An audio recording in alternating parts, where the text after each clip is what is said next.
Hello guys, അങ്ങനെ ഞാൻ കാത്തിരുന്ന് നാട്ടിലേക്ക് പോവാണ്. ഓൾമോസ്റ്റ് 1.5 ഇയേഴ്സിൻ്റെ ശേഷമാണ് ഞാൻ നാട്ടിൽ പോകണേ. I'm so excited and happy. ഞാൻ ഒറ്റയ്ക്കല്ല, എൻ്റെ കൂടെ എൻ്റെ ബെസ്റ്റ് ഫ്രണ്ടും കൂടി ഉണ്ടായിരുന്നു. സോ അതുകൊണ്ട് തന്നെ ഞങ്ങൾ ട്രാവൽ എന്ന് പറഞ്ഞാൽ അമ്മ അതിൽ അടിച്ചു പൊളിയായിരുന്നു. ഞങ്ങൾ ഫുൾ ഒരു ലാഗോ പോസ്റ്റോ കാര്യങ്ങളോ ഒന്നും ഉണ്ടായിരുന്നില്ല. എൻ്റെ മുഖത്ത് ഹാപ്പിനെസ് കണ്ടപ്പോൾ നിങ്ങൾക്ക് അത് മനസ്സിലാവും ഞാൻ എത്രത്തോളം എക്സൈറ്റഡ് ആയിരുന്നു നാട്ടിലേക്ക് വരുന്നതിൽ. എല്ലാ പ്രവാസികളും നോർമലി അങ്ങനെ തന്നെയാണല്ലോ. ആൻഡ് ദിസ് മൊമെൻ്റ് ഇത് നമുക്ക് എപ്പോഴും ഇങ്ങനെ ഞാൻ വീഡിയോ എടുത്തേക്ക് എന്നും കാണണം. എനിക്കപ്പോൾ ഇങ്ങനെ ഓർമ്മ വരികയും ആ മൂമെൻറ്റിൽ എനിക്കുണ്ടായ ഹാപ്പിനെസ്, ആ കുളിരും കാര്യങ്ങളൊക്കെ എല്ലാ പ്രവാസികൾക്കും ഒരു സ്പെഷ്യൽ മൊമെൻറ്റ്, സ്പെഷ്യൽ ലൈക്ക് നമുക്കത് മറക്കാൻ പറ്റില്ല. അതിങ്ങനെ പോകുന്നു ഫ്ലൈറ്റ് വന്നിട്ടുണ്ടല്ലോ, ഒരു ഹാപ്പിനെസ്സാണ്. നമ്മൾ നമ്മുടെ നാട്ടിലേക്കാണല്ലോ പോണേ എന്നുള്ള ഒരു സന്തോഷം. ആൻഡ് ഞങ്ങളുടെ ഫ്ലൈറ്റിൻ്റെ സർവീസ് അങ്ങ് എടുത്ത് പറയേണ്ടതാണ്.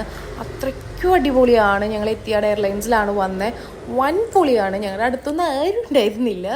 ഞങ്ങൾ 50 ആളിരിക്കുന്ന സ്ഥലത്ത് 10 ആളിരുന്നിട്ടാണ് സത്യം പറഞ്ഞാൽ പോയത്. അതുകൊണ്ടാണ് ഞാൻ അത്ര പൊളിയെന്ന് പറയുന്നത്. ബിക്കോസ് ഞങ്ങൾക്ക് അത്രത്തോളം കംഫർട്ട് ആൻഡ് ഫ്രീഡം ആയിരുന്നു. എൻ്റെ അടുത്ത ശരിക്കും വേറൊരാളായിരുന്നു. പിന്നെ ഞാൻ ആ ചേട്ടൻ ഒന്ന് മാറിയിരിക്കുമോ എന്ന് ചോദിച്ചപ്പോൾ ഇങ്ങനെ മാറുന്നു. ഞാൻ എൻ്റെ ഫ്രണ്ട് ഒപ്പമായി. അതുകൊണ്ട് തന്നെ ഞങ്ങൾ ഫുൾ അടിച്ചുപൊളിയാണ്. ഞങ്ങൾ കുറേ നേരം ഫിലിമൊക്കെ കണ്ട് ഉറങ്ങി, ഫുഡൊക്കെ കഴിച്ച് അത്രയും അടിപൊളിയായിരുന്നു. ഫുഡ് എന്നൊക്കെ പറയുമ്പോൾ ഇടയ്ക്കിടയ്ക്ക് അവർ വന്നിട്ട് ഇങ്ങനെ സ്നാക്സൊക്കെ തരികയായിരുന്നു. സ്നാക്സും ഡ്രിങ്ക്സും കാര്യങ്ങളൊക്കെ. ആൻഡ് മെയിൻ മീൽസ് അത്ര പോരാ. എനിവേ നമ്മൾ ഇത്രയും അവർ നമുക്ക് തന്നിട്ട് നമ്മൾ ഇത് കുറ്റം പറയുന്നത് ശരിയല്ലല്ലോ. അതുകൊണ്ട് ഞാൻ അഡ്ജസ്റ്റ് ചെയ്തു. ആൻഡ് ഞങ്ങൾ കുറേ നേരം ഓൾമോസ്റ്റ് ഒരു 2 or 3 hours കിടന്നുറങ്ങി അങ്ങനെ തീർത്തും. ആൻഡ് കുറച്ച് കഴിഞ്ഞപ്പോഴേക്കും ഞങ്ങൾ ഉറങ്ങി എണീക്കുമ്പോഴേക്കും ഇരുട്ടായി, ഭയങ്കര ഇരുട്ടായി പുറത്തൊക്കെ. അപ്പോൾ ഞങ്ങൾക്ക് മനസ്സിലായി ശരിയാണ് അബുദാബി എത്താറായി. അങ്ങനെ ഞങ്ങൾ അബുദാബി എത്തിയപ്പോൾ തൊട്ടിട്ട് പിന്നെ പറയണ്ട. പിന്നെ ഞാൻ വീഡിയോ എടുത്തില്ല, ബിക്കോസ് ഫുൾ ട്രാജഡീസ് ആയിരുന്നു. അത് ഈ വീഡിയോയിൽ പറയാൻ എനിക്ക് നേരമില്ല മീൻസ് എൻ്റെ വീഡിയോ ഇവിടെ തീരുകയാണ്.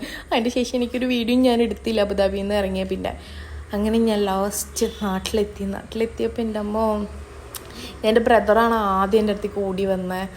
അവനെ കണ്ടപ്പോൾ ഉണ്ടല്ലോ ലിറ്ററലി ഞാൻ എല്ലാം മറന്നു. ഒരു നിമിഷത്തേക്ക് എനിക്കൊന്നും ഓർമ്മയില്ല. സത്യം പറഞ്ഞാൽ ഇപ്പോഴും ഇത് പറയുമ്പോൾ പോലും എനിക്ക് ഓർമ്മയില്ല.